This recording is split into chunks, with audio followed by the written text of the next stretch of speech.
The relationship between a dog and a veteran is amazingly personal and very heartwarming as well.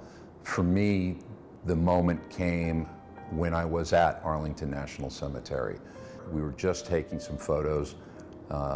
Something occurred where I saw a veteran sitting alone on a bench, and I knew that I was supposed to pay attention for whatever reason. As we were leaving the cemetery, it was closing time, and the groundskeeper was trying to hurry everybody out. I wanted to shuffle all the dogs and the photographers and everybody, and this in particular individual was still there alone with his head down. I immediately turned around and ran back. There was no soul in him. His eyes looked through me as if I wasn't there. But this individual had performed heroically in combat. It was 12 years after his combat in Iraq, and he had been wounded twice in the battle, but his friends didn't make it out. He was trying to come back and visit them. He was so despondent as to have demonstrated everything called a suicidal ideation. And I was so concerned about it that I was physically trying to check him for a weapon. I was able to convince him to come out and meet the dogs.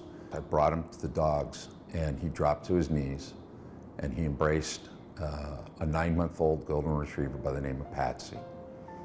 And Patsy intuitively knew what she was doing. And as he put a grip on her that most dogs would have squirmed out of, she just put her head up into his neck and on his shoulders.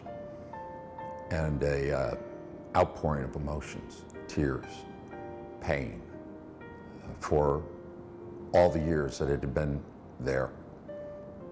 It came out of him. And that dog absorbed it like a sponge. It didn't matter to her. She just knew. She just knew that he needed help. And where I couldn't reach him, she did.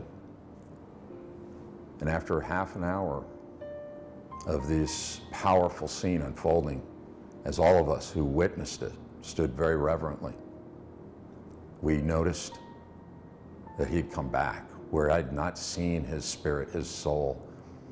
He popped up, wiped away the tears and his eyes, and he looked me square in the eye, and he said, "I'm okay now." And I knew he meant it, because I could see his soul had returned. And he was no longer despondent. He no longer felt like a failure. His problem was what many veterans have. He lived. He survived when his friends didn't. He felt like he was a failure because he couldn't make another step into the cemetery to visit their graves. His friends knew. His buddies knew that he had done it. He just needed somebody to approve of it. And it couldn't come from me. It couldn't come from any other human, but a 9-month-old golden retriever changed his life.